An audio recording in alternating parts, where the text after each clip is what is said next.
Well, we are very fortunate now to welcome from Shiro Games game director Quentin Lier and, of course, Dylan Robinson, the community manager. Shiro Games recently launched Wartales onto Xbox Series S and X. Quentin, Dylan, welcome to the show. Thank you for having us. Thank It's you. lovely to be here. Hello. I'm excited to talk to you guys. Shiro Games known for a number of things, Dune Spice Wars, War Tales, and such. But talk to me about War Tales. My understanding is this game was available for early access all the way back in December of 2021, and it's had a full PC release in April of 2023. What kind of things did you guys learn during that early access period? Oh, yeah. So a lot of things. Maybe I will talk a bit about Wartales to explain the game. Basically, the game is a tactical RPG, an open world, in which you play a band of mercenaries roaming the land and looking for money and glory and fame, of course. And by doing so, you will go to the villages, you will take contracts, you will kill people, you will rest in your camp, you will upgrade your camp, crafting cooking pots, crafting tents, crafting maybe beehives also. So yeah, you can do a lot of things. You have a lot of systems, a lot of content. The game is very generous on this point, and of course, to do this, the early access is very important to us because when you launch a game in early access, and it's what we do here at Shiro Games, we want the early access to be a moment of sharing with the community. So the community will address us a lot of feedbacks during the early access, and we want to take the time to discuss, to talk with the community about this. And we had a lot of systems during the early access.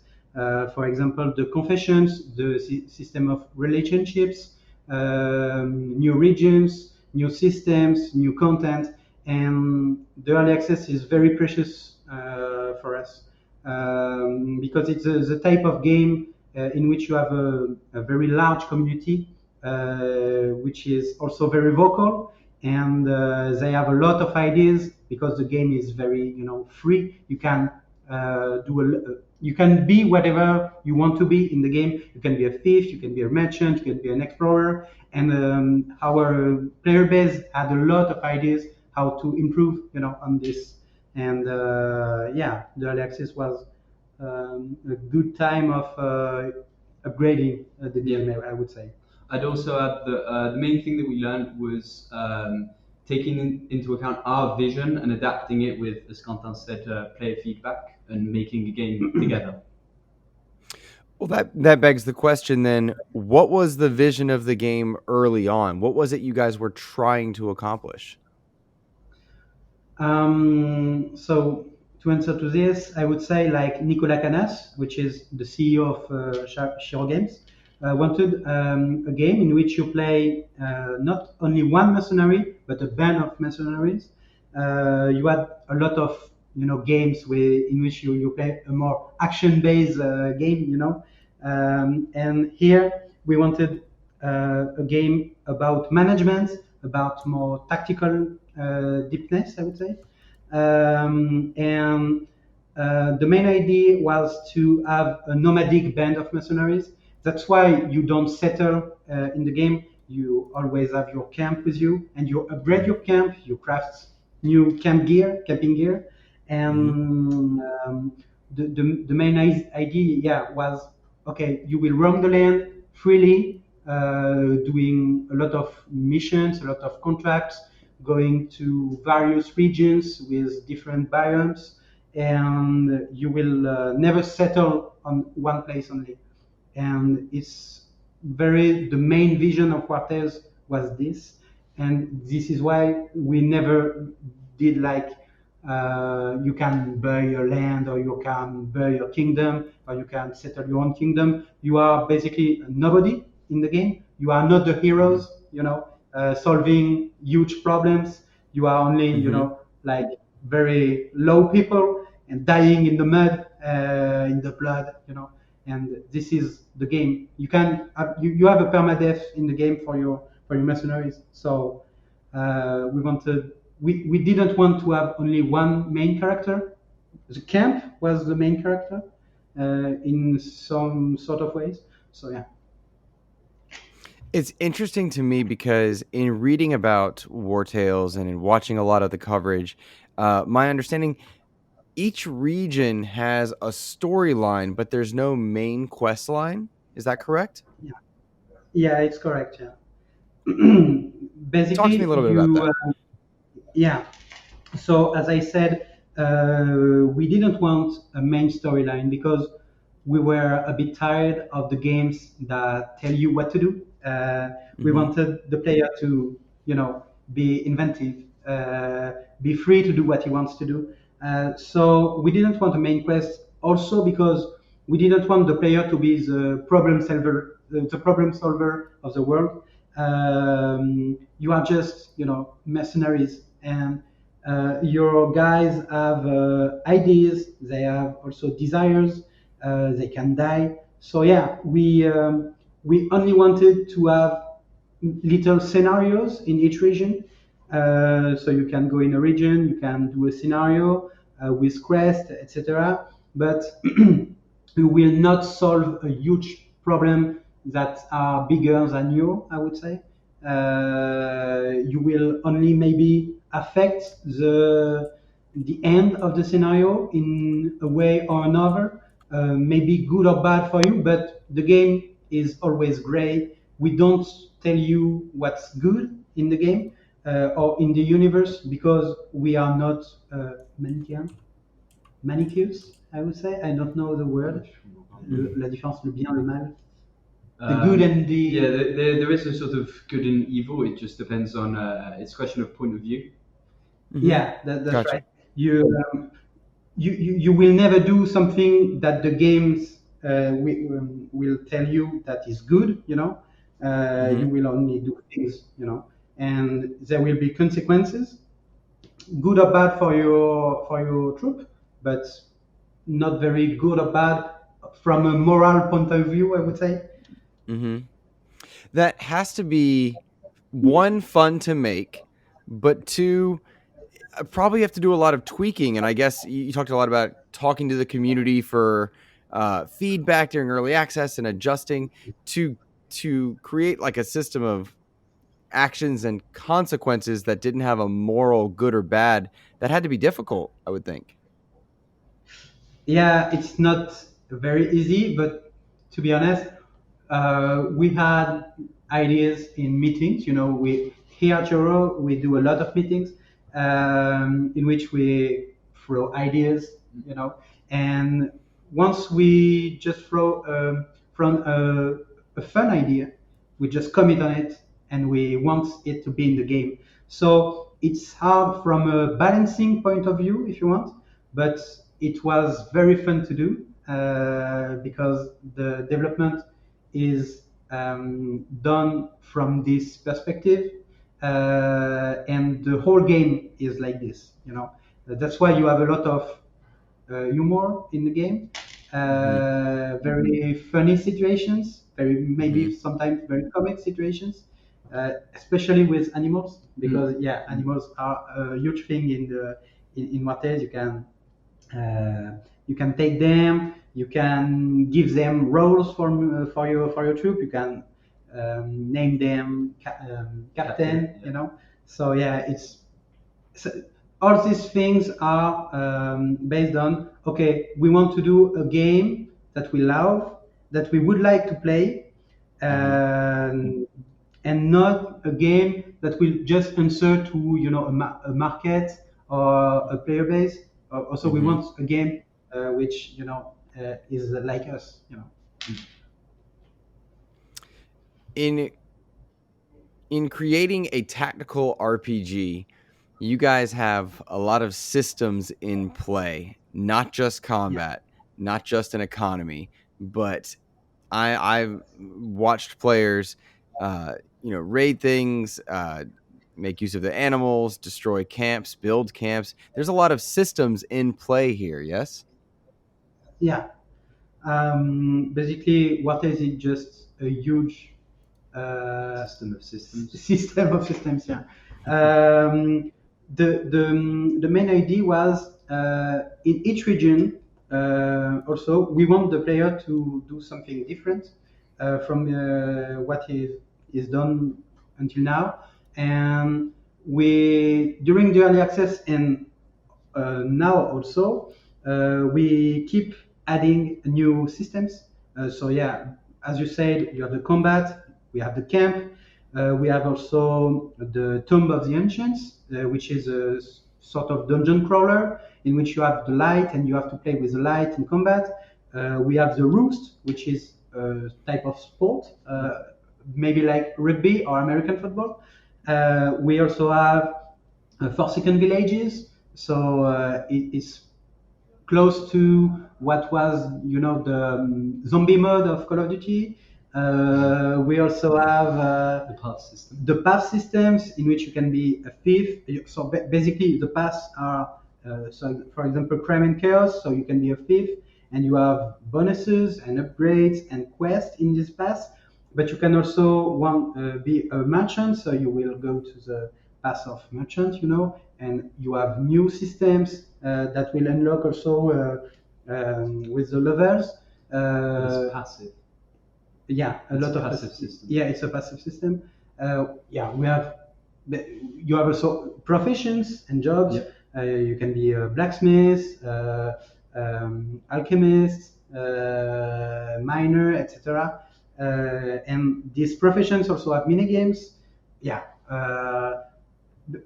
When we have an idea of a new system, we just do it because we think it's good and we want to have variation around the combat, variation around the exploration also, and variation just, in your session of gaming. You play 1 hour to Wartales, the next hour will be totally different. Yeah. Of course, you will fight, but you will fight in different ways. Places. Yeah. To create so many systems that are so intricate, and you described a thief, a miner, and a merchant, any other number of roles that you can play, that sounds like it takes a lot of time to create. Yeah. How long was pre-production for Wartales? Maybe a year, something like Yeah. this. I think it was a year. And then a little over a year for early access. Yeah. And it's not a year yet, but it's been a couple of months since 1.0 release. From when we start, it's been like three, Almost 3 years, yeah. Yeah, 3 years. Yeah. So yeah, of course it takes a lot of time, but I don't know how to say it, but it seems to be an evidence. Each time we added a new system or new contents, it was an evidence to do like this, So it was very, very fluid. It was a weird development from a developer point of view because it was very the initial vision was so clear that we didn't lose a lot of time iterating on bad ideas, I would say, because we were so gathered around the vision that, okay, let's add the camp, okay, let's add the tomb, okay, let's add this, and each time it was a good idea, and each time it fitted with the vision. So of course it's long to balance, but to create it was very fast because it was evident. And also it's fairly, again, just go back to the sort of playing perspective of the game. For players, it's quite, it's almost passive. So to go back to the path system as well, just by going from point A to point B, you may have uncovered a new place of interest, which means you gain knowledge. At that place, you may decide to chop wood. So your woodcutter will gain experience. So we don't force players, they don't have to go to places, they don't have to do anything in order to level up. Most of these things just happen as they go on their adventure. And that was one of the core visions as well for the game, is that we don't want players to have to be a merchant. Of course, you can do that. You can mainly focus on selling things, but just selling loot from your latest battle, or you level up in the merchant part, for example. So that was very important to not burden the player with all these systems. It's quite fluid and it's almost a symphony in a way. the way things sort of all fall into place. That implies then that experience truly is that experience. You exist in this world and you gain experience just by existing. Yeah. So a good example for that is maybe the compendium. Yeah. So how do you unlock things in the compendium? Okay, so the compendium is regroups all upgrades and recipes you can learn in the game, from being a cook, from being a blacksmith, or just generic and general global upgrades and items. So by visiting the world, you will gain knowledge, as Dylan said. Once you have unlocked the erudite, my bad, the scholar, you will gain way more knowledge. Visiting and exploring Tomb of the Ancients also rewards with a lot of knowledge. And with you can spend this knowledge to learn new recipes, and all the recipes in the game cost knowledge. So if you want to specialize in the blacksmith, you can. If you want to specialize in cooking, you can also. You can do what you want, because we give you a specific currency, only one currency, and you spend it the way you want to spend it. You don't have to learn blacksmith knowledge or cooking's knowledge or scholar knowledge. You gain knowledge and you spend it the way you want to spend it. Yeah. And again, it goes back to rewarding the player for moving around. If you stay put, you won't discover new places. It's very simple, really. You just walk around, you get to a new village, and you've just earned knowledge points. So yeah, you have to stay on the move. Yeah, it's very close to what I said when I talked about the nomadic vision of the game. You have to roam the land, because you can't settle on one point. It won't be very good for you. Just go, roam, take contracts, visit new places, explore, and you will be maybe rich, and you will do achieve what you want to be, I would say. What kind of challenges does a player face in being a nomad and in your world? Like, did you create specific monsters that they have to encounter, or I read a lot about having to feed your party members and making sure you take care of your party in the right way, that kind of stuff? Yeah. So basically, you are in charge of mercenary band. So what it implies, it's you have to pay them, you have to feed them, you have to fulfill their needs. Maybe they are alcoholic, so you have to give them alcohol. Maybe they want to be vegetarian as well. Maybe they can be vegetarian, and you have No way. That's awesome. Yeah. So you have to manage your troop, but we didn't want this to be very too much.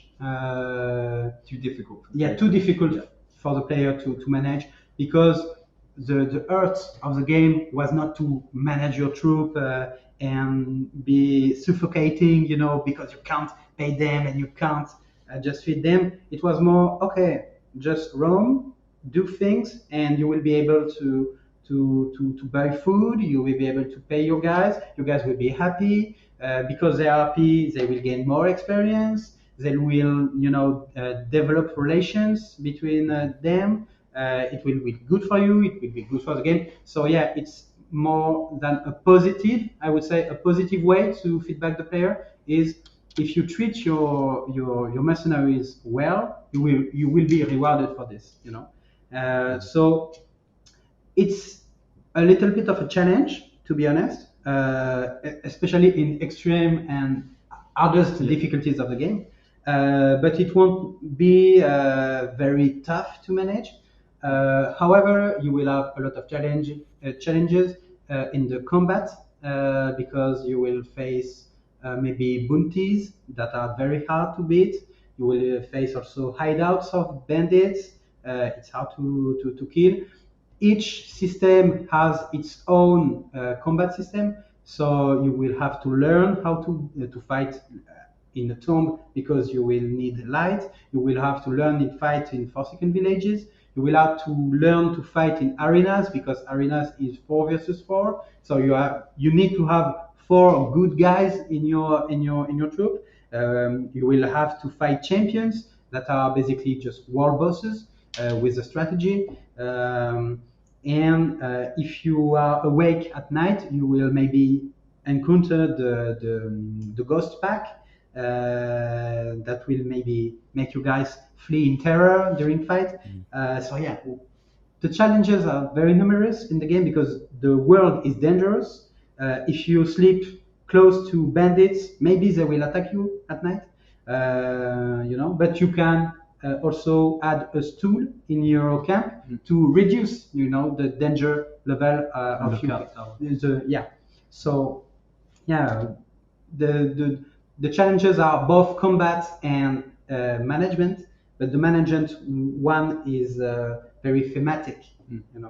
But to go back to the management side of things as well, with all the different game elements that Quentin has listed, you might think that you'd need a massive troop of 50 mercenaries. But having a massive troop of 50 mercenaries would mean that you need to feed them and pay them, which all of a sudden becomes much more difficult. Yeah. So it goes back to choices as well. Do you go for a much smaller, more specialized troop, but rock, paper, scissors, you may come up against something that would just wreck your troop because you don't have anything to counter it.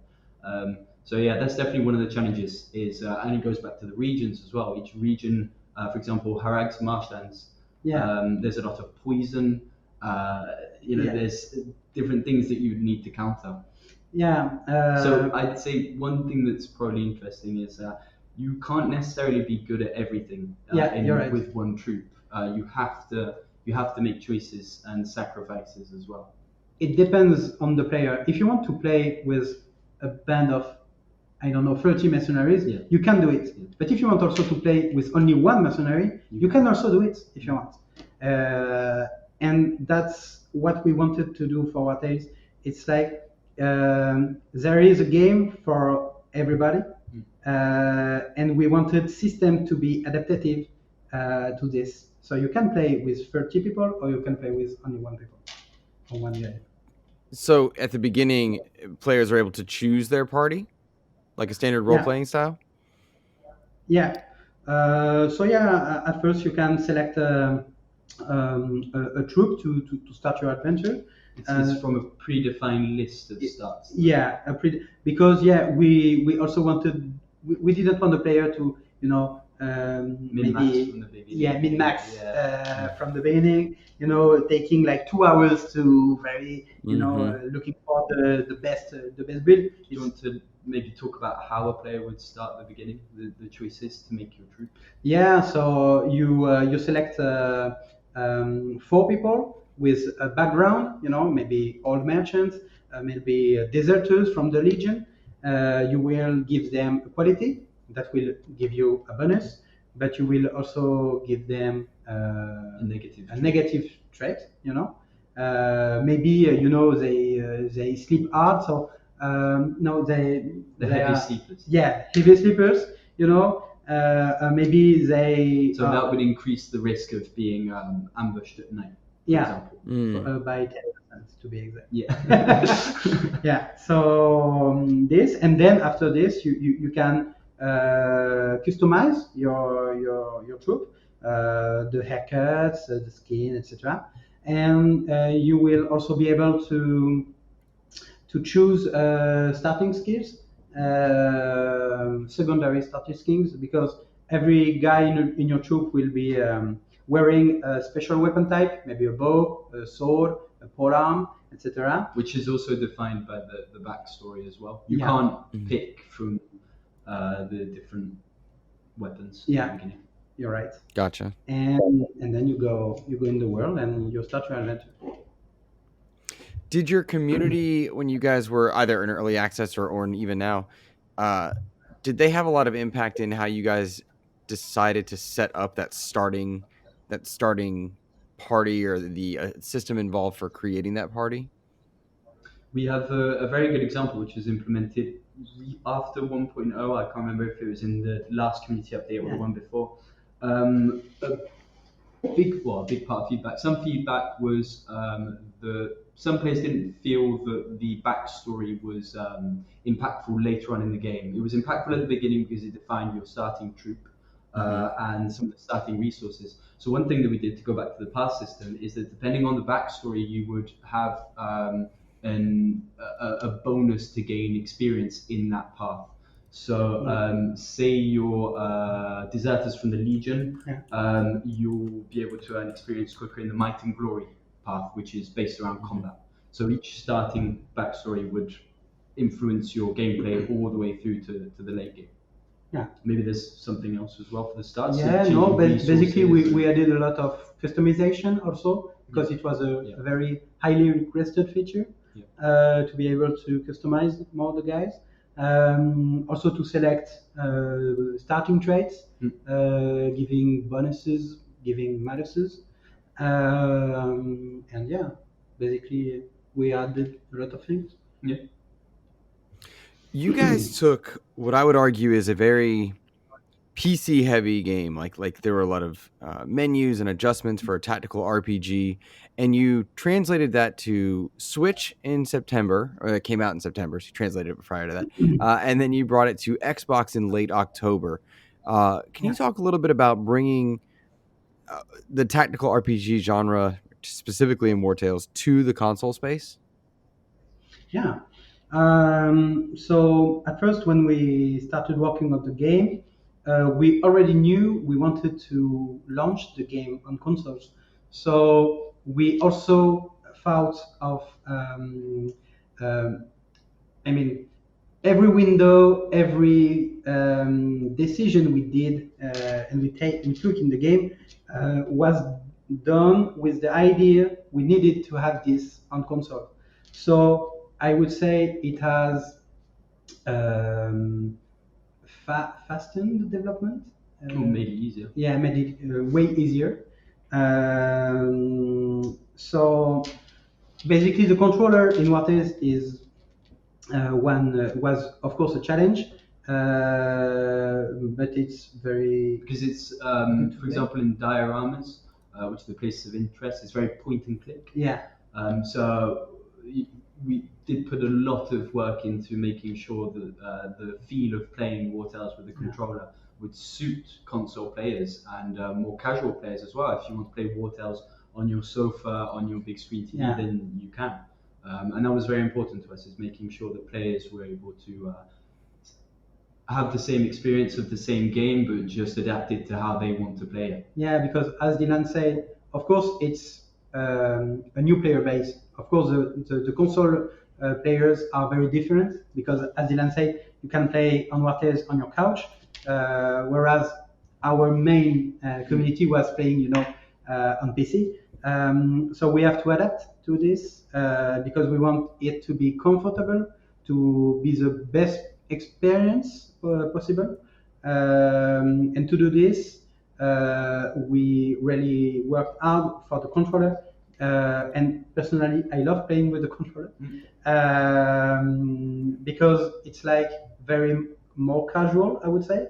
And even if Wartales is PC heavy, as you said, the game has we wanted also to simplify some mechanics because we also knew we wanted this to be on console. So yeah. I'd also say one thing that's been really nice since the release is a massive intake of new feedback from completely different player types, and seeing how, again, a completely different audience approaches the game and plays the game and how they feel about the game. And that, again, is very important to us because just like in early access and since 1.0 release, we'll continue to tweak the game, adapt the game. One big request so far has been tutorials. Wartales is a game where we don't necessarily want to tell the player what to do and how to do things. They have to be curious. But some things like how to use a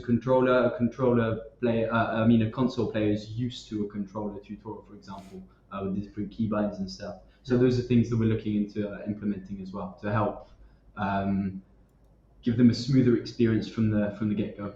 Yeah, I would also say that problems are maybe more difficult to solve with a controller. However, detecting these problems are very easy task because with a controller in hands, it's more intuitive. You know something is wrong very fast. So it was very easy for us to detect what we wanted, the problems we needed to solve, but finding solutions was maybe a more difficult task. But basically, it wasn't that hard, I would say. Yeah. You talked about that influx of player feedback that comes from an influx of players. Obviously, the Switch audience is massive at this point. And then when you came to Xbox, you also launched into Game Pass. That had to be a unique experience. Can you talk about launching into a subscription service and how I suppose Game Pass has impacted you guys in the positives and negatives? Yeah, so basically, in a matter of development, it doesn't change a lot. Hmm.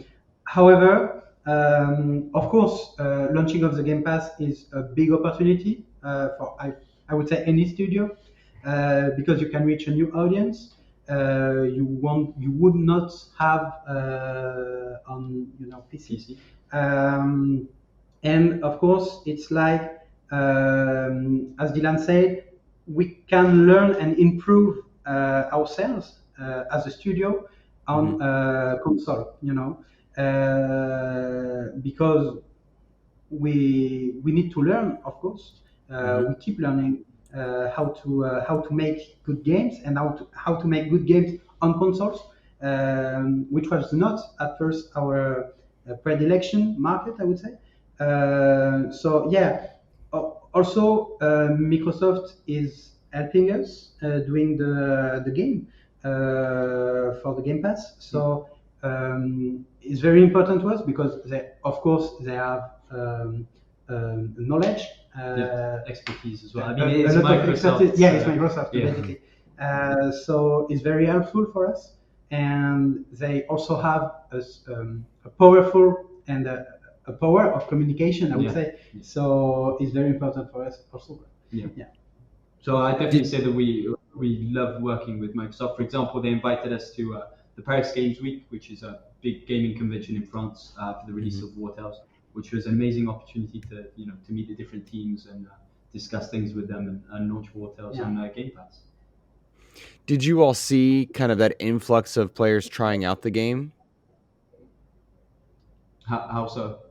Like when you What's you in- launched on Xbox, so you would expect Xbox players to check it out, but to be in Game Pass, I would think you would more people would check it out than a standard launch. Yes, I definitely say that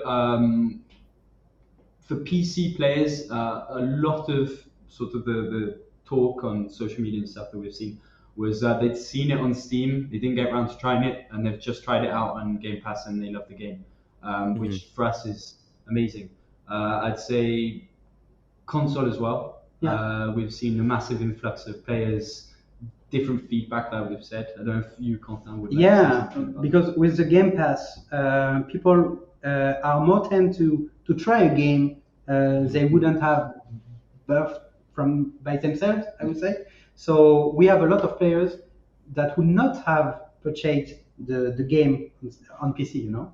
and so these people are not our main player base, Mm. and Yeah, it's exactly. it's Yeah, very interesting for yeah. us to gather Yeah. feedbacks from them.